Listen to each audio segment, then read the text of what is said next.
Welcome to Crows Live, where the Crows have just beaten GWS by 18 points. And thank you so much for joining us, whether you are here in the rooms at Adelaide Oval or streaming live from the website. I am joined by club legend Mark Bickley. Bix, what did you make of that game? Emily, it was great to get the 4 points, most importantly. It just wasn't a slog, though. Really difficult conditions with the wind. Then, of course, the rain came. But in the end, to hold the Giants to a really low score and then still be able to hit the scoreboard, it was just, a great effort. We're going to go straight down to the rooms where we're joined by Josh Worrell. Josh, tell us your thoughts on that game straight away, keeping the Giants to just 34 points. Yeah, similar to what Big said before. It was a bit of a slog, but yeah, we're lucky we came away with the chockies. Hey Josh, tell us about the breeze, because we were up in the commentary box, we were watching. It looked like it was swirling around. Even when you were kicking with the breeze, it looked like it was difficult work. Yeah, for sure. Yeah, it was definitely swirly. You didn't really know when it was going to hit your boot right or not, but no, it was. We did really well when we had it, I thought, and then when we didn't, we were composed. I thought the back line did a great job. There were a number of times where it was in the Giants' forward line for long periods of time, but you're able to just make sure you didn't give away free kicks, you kept the possession of the footy, and then in the end, to able to keep them to 34 points, that's a remarkable effort. And I guess it quietens a lot of the critics who were talking about, hey, maybe the defence has leaked a little bit too much so far this year. Yeah, for sure. During the week, we went to work on what wasn't working in our defence, and we had a real focus going into this week about accountability as backs, and I think we nailed it today as a backline group, and obviously having Nick Murray back, he's a huge in for us, and a bit of a general back there, which was good. What difference did it have having Murray back there? He was pretty impressive. We saw him give a don't argue at one point. What does his presence do back there for your side? Yeah, he's a big boy. Like I said, he's a bit of a general back there. He uses great comms, and just kind of sets us up around the ground, which makes our life a lot easier. Tell us about Max Michaelani. His job on Toby Green was excellent. He really wasn't a big issue for you, and he just continues to get better and better, and even snuck down and kicked his first goal. Sorry, we just got Lynchy. Come on, mate. Max is unbelievable. Isn't he a star? Like, he was just unbelievable all around the ground today. His ball use, his marks. So, he's going to be a really good player for a very long time, I think. Tell us about the build-up for this game. Of course, you had a great start, then it's 2 losses, and sometimes that can shake the confidence. Tell us a little bit about Matthew Nicks and how he had you prepare this week. Yeah, I think he settled the group really well during the week, so kind of just went back to what we know, and we were able to show that today, which was really good. Have you had a chance to have a chat with Darcy Fogarty? We saw him get a bit of a knock to the shoulder. Does that look like being okay? I think so. I'm not too sure, to be honest with you. And Josh, beating a genuine top 4 contender in GWS, what does it do for the confidence of your side, getting over that quality opposition? Yeah, it's massive. I think our ability to beat them today and our defence, it really sets up the rest of the season for us in a good way. So, it was good. Well, the jobs don't get any easier. You've got a 6-day break. You're headed over west. You're going to play Fremantle, who I'm sure are going to be pretty tough after they had a loss today. So I guess the preparation pretty much starts from now. What's the next 24 hours look like for you? Yeah, it looks really good. So I'll head into the ice bath now, and then probably tomorrow head over to Bill Dowling's house. He's got his own ice bath, so sauna ice bath over there, and then kind of just chill out tomorrow, and then into the club on Monday. How tough is that travel over to Perth? There's so much that gets talked about. What does it actually feel like for you guys, and what kind of mentally does it do to you? It turns out to be one of the longer days when you fly over initially, and then you go over do Cappy run. So it just feels like a long trip all around compared to the Melbourne and the Sydney trips. I think we prepare for it really well as a group. We've been over there a few times, especially in my short tenure in my career. I think we're looking forward to it. 6 games into the season so far, not dissimilar to your start last year. You had a cracking start to the year before you had a little bit of injury trouble.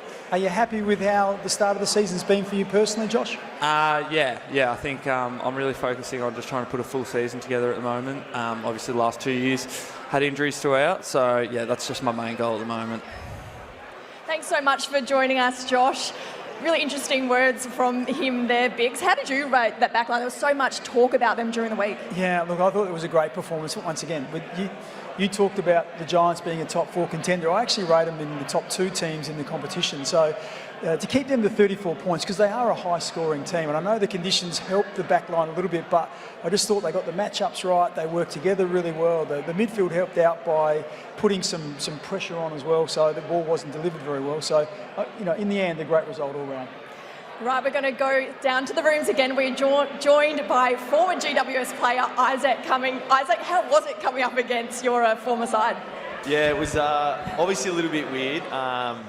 That first warm-up when I seen the boys, it was a bit weird. I actually just wanted to go up and talk to them, to be honest, and just chew the fat. But once that first ball went up and it was game time, it was actually really easy. And obviously when we got the result at the end, that was nice too. Tell us about your role. You played a little bit on Josh Kelly. Was that by design?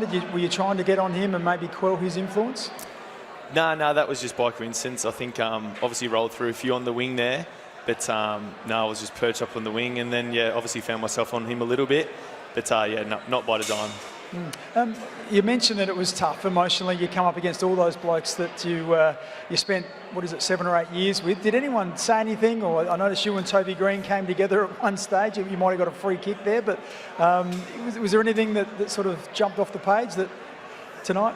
No, nothing serious. There was plenty of banter, but I was expecting every bit of that. But and I'll take the free kick off Toby as well. He can give you an ear massage every quarter if he wants, if it leaves a free kick. So, but no, it was all just a bit of fun.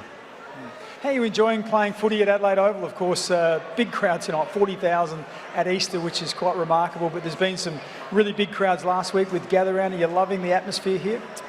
Absolutely loving it. I think, I've said it before. I've been saying it for years that AO is my favourite over to play at by far. And obviously it's my home ground now.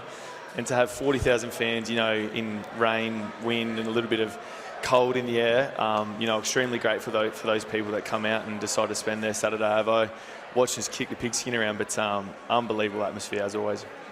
Isaac, you talk about that weather. What kind of impact did that have on the game? How did it feel out there? It looked quite swirly for the whole day. Obviously, it really set in that second half.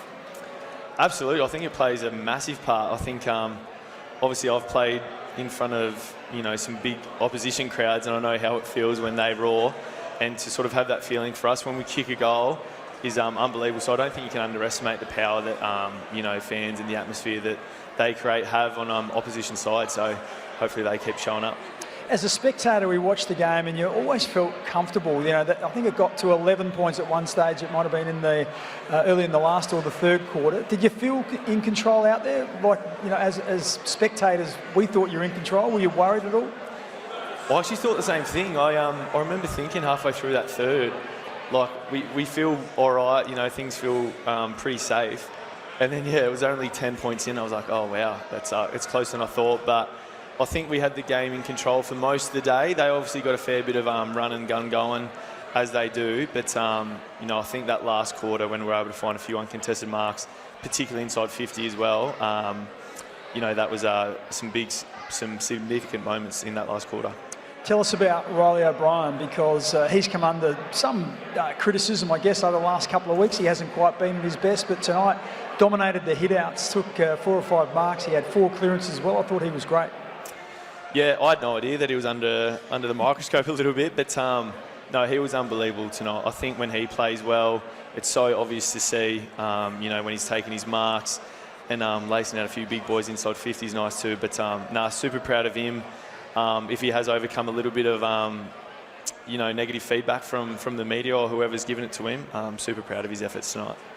Zach, Jordan Dawson also had a little bit spoken about him during the week, about his impact on your side, if he's firing or not. People said that it didn't seem to have a lot of impact. He seemed to have a bit of extra fire in the belly. Did you feel that from him?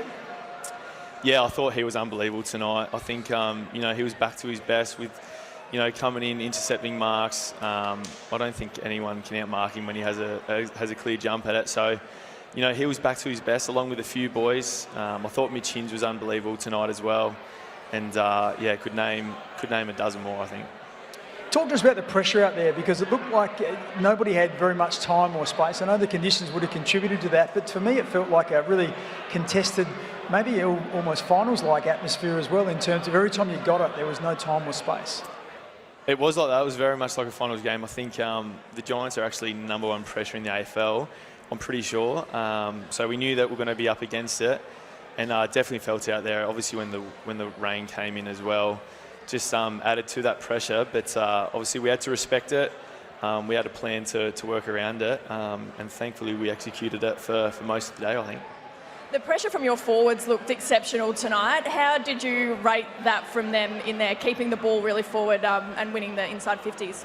Yeah, I thought they were all unbelievable tonight. I think Nibbler's probably the standout from that group tonight. Tex as well. He put in a few big efforts, the big boy, chasing out some nippy halfbacks out of D50. But, I think they set the tone. Nibbler in particular in that first quarter. I'm not sure how many sort of pressure acts or tackles he had, but it was so evident, that we're going to have a good day for front half footy, and it was a lot thanks to those boys. Pressure for spots is always there. James Peatley will come back from suspension. Maybe also Josh Rochelle will be available next week. So things are going to be tight. There's a lot of pressure to keep your spot in the side. Absolutely, it is. It's it's a bit of a weird one because obviously you want to keep the same group as consistent as you can. But when new guys do come in, it's a nice feeling. But obviously a footy club, pressure for spots is what makes a team perform at its best. And if we have that for the rest of the year, I think it'll hold us in good stead. But it'll be interesting to see what they do there. But it'll be certainly good to have them two boys back. And just lastly for you, how good is it to get that win over your old side? Will there be a bit of ribbing with your old teammates? It was. It's very nice to walk away with the bragging rights for the first time. But I won't rub it in too hard. I know exactly how they'd be feeling, and I don't want to pee them off too much. Well, thank you so much for joining us and enjoyed that win. Bix, did you ever give extra to the people that, former Crows and then give a bit of stick to them when they played against you? Nah, generally just pretty happy that you've won. There's lots of great rivalries, but generally you shake hands and you get off. And because I reckon what they'd be feeling now, Adelaide, is pretty satisfied and comfortable. They've responded after the last 2 weeks where they've played some good footy but haven't got the points. Tonight was a grind where, sometimes you have to grind it out and you don't play your best, but you still get the 4 points. And that shows a bit of maturity. So I think Matthew Nix will be really happy tonight. Speaking of coaching staff, we've got Nathan Van Berlo now with us. Nathan, as a coach, how did you rate that game? Yeah, it was a really gritty game, to be honest. We sort of knew that with the conditions coming into the game, and we actually wanted that for the game style. We thought we needed to beat GWS, because if they get their game on their terms, that orange tsunami that we know so well really comes into play. So I thought we defended that really well tonight, and thankfully the weather turned on as well, which meant that we were able to force into more of a scrap and hung on in the end. Yeah, look, I thought you were great the way you closed the game down. We didn't see that sort of end-to-end sort of style of play that we've come to, I guess, used to with GWS. You would have been happy. In the end, I think they ended up with mid-40s, inside 50s. That's a great result to be able to restrict them to that number. Yeah, it is, and it's a big part of what we focused on going into the game was trying to stop their run and gun game, and I thought that our forwards did a great job of getting high enough off the ground to try and take that away from them. Our mids were able to nullify them at the source a lot of the time. I think we went about plus 9 or 10 from clearance, which goes a long way to putting them on the back foot. And then our back stood up in critical moments for a large part of the night. So it was all over a gritty, solid win. Talk to us about the centre square, because that was outstanding. I think at three-quarter time it might have been 7-1 for the centre clearances. That's a huge number, particularly in a game like this where territory is so important. Yeah, we had 5 goals kicked against us last week, so Nixie was in my ear quite heavily last week, and fairly so. But tonight I thought Rolly O'Brien was massive for us. Obviously starts with your ruckman being able to get it to where your mids need it, and then the method at ground level I thought was really good. We trusted each other, we trusted the method, and they weren't always coming out the front, our exits, but again putting it in our front half, which makes them try and start their game up from in our areas. So it was really pleasing, and we'll get to work again next week for another big challenge with Freo. VB, tell us about the discussion that happens in the coach's box. You've got Lockie Whitfield across half-back. He ended up with 38 disposals. And I guess we were talking whilst the game was going on. He's had a lot of footy, but I think 80% of it was in the back half. Is that the discussion that you're having? How much is he hurting us and where's he getting the footy?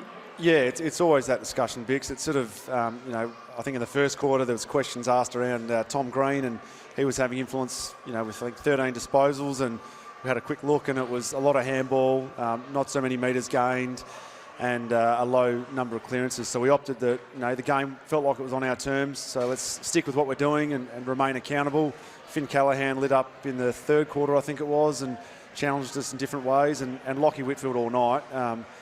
We sort of go into the game expecting that he's going to have a lot of the footy, but it's probably more what he does when he gets it. And as I already touched on, the ability to defend their run and gun game was at a really high level tonight, and that ultimately means he doesn't get on the end of that, and they, gets his running game going. So really pleasing. As a coach, who really stood out for you? You probably look at the game a little different to us, knowing what the exact game plan is. Who do you feel like really stood up for your side? Oh, look, I'm the midfield coach, so I'm a bit biased towards the midfielders. But across the board, we were really solid. I thought Isaac Rankin had a really important role tonight with Toby Bedford spending a lot of time on him. So he goes a long way to helping us get the game on our terms. I've already touched on Rolly O'Brien. He was huge. Isaac Cumming, who I saw you were chatting to earlier, I think he set the tone early with his ability just to get up and tackle and press the game, and resulted in a couple of scores for us in that first quarter. And then our guys that just get to work every week with Solly, with Dorse, with Crouchy, I just thought they were back to their best. They had slightly off weeks last week for various reasons, but tonight got back to what they do well, and got on the right side of the ledger. So we're really happy with that. Tell us about Darcy Fogarty. Have you got any sort of inclination of how serious his shoulder injury might be? Yeah, not yet. I just did see him up in the room before, and he's really sore. But I guess they'll go and get that assessed, get it scanned, and see where it is from that. But I guess the pleasing thing was he was able to come back on and play it out, albeit being very sore. So hopefully, it's just a pain management thing and nothing structurally or bony that's going to hold him out for too long. We saw Sid Draper get subbed, and it looked like he had a bit of an ankle twinge early. Was there anything to look at there? No, Sid was okay. I haven't seen him yet down here on his body-wise, but I believe he's all right. We just were going to bring Sam Berry into the game and sort of wanted to do more of a like-for-like, because we were happy with, I guess, how the rest of the personnel were holding up around our forwards and backs. So like-for-like swap, and Sid's been really important with his leg speed around the contest, and we thought Sam came in and played an important role for that last quarter and a bit as well.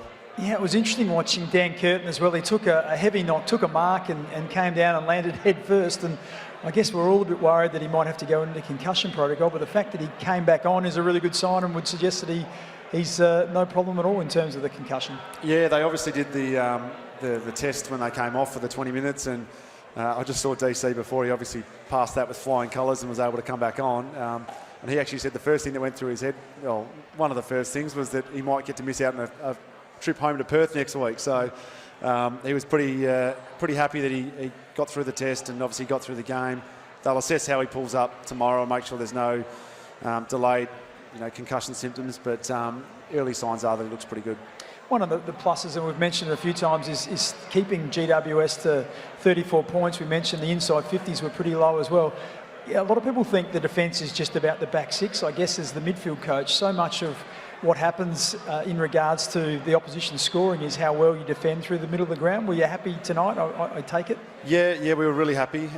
They missed some shots, as did we, but to keep them to 33 points, 34 points was really pleasing. And yeah, the team defence method, and as you said, it's not just the backs, it's our forwards' ability, as I touched on, to get up the ground and help out, and our mids' ability to defend not only their direct opponents, but press up the ground and be assertive with their positioning as well was really good. So puts us in a position where we're able to get time in forward half. I think we won that stat by about 16% today, which is a big number in conditions like this, and just means you put them on the back foot and they're having to try and start their game from deep inside our forward 50, which is what we wanted. Looking ahead, you travel over to Perth, take on Freo, who suffered a heartbreaking loss, I think, to Melbourne today. What's going to be the focus, I guess, from this game over there? Yeah, look, it's going to be continuing our strong form. Like, we feel like we haven't been that far away the last couple of weeks, albeit didn't get the results. Gold Coast game was a cracking game. We just didn't get it done in the end, and obviously Geelong, we were in it for 3 quarters and fell away late. And tonight was a rock solid 4-quarter performance. So we're in good space. We'll look to continue our form and take it on an away game with us. And we're not going to take Freo lightly for any minute, because we know their best footy's up there with the best in the comp, and they've got a stacked list and a lot of depth through every line. So going to make the trip over and hopefully make it a good one for us. Well, you won't need any extra motivation. I think the game there last year was one of the worst for the year, early last year. You got absolutely trounced over there. Also, I guess, in regards to what you're trying to do, the competition is so even. The ability to bank some wins and keep, the possibility of finishing in the top 4 very much in focus is important as well.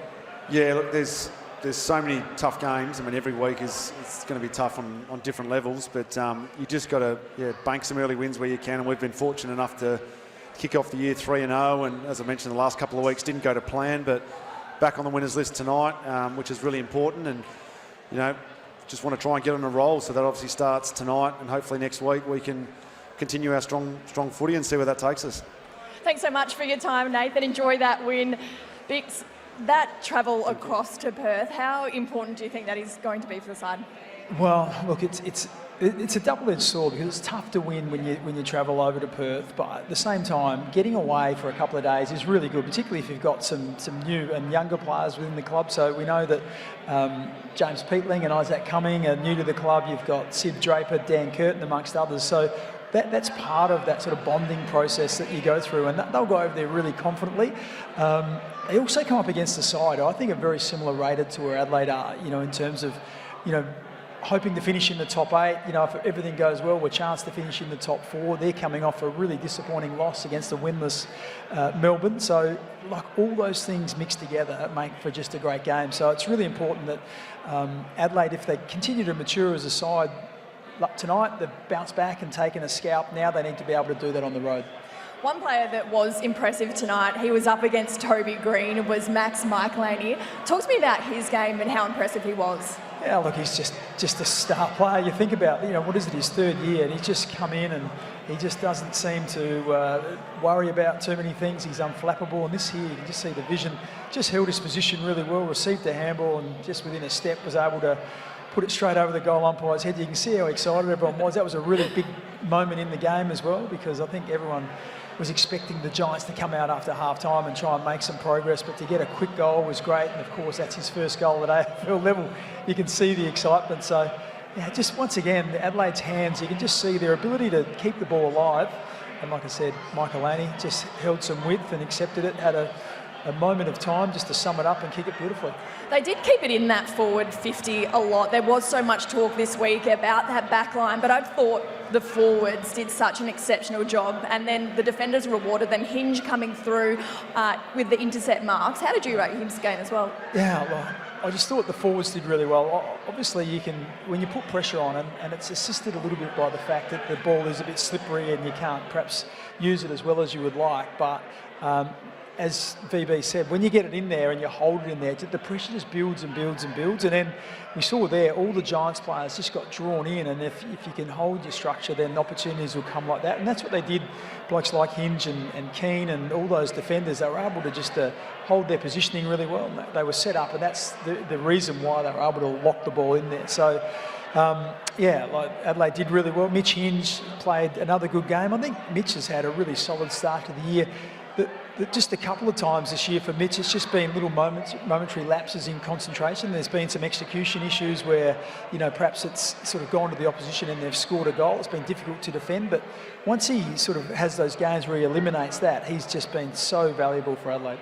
Well, it was such an impressive performance, a low-scoring one, but that wraps up Crows Live here tonight. Thank you so much for joining us, whether you have been in the rooms or streaming at home on afc.com.au. Thank you once again, and have a very happy Easter. Thanks so much.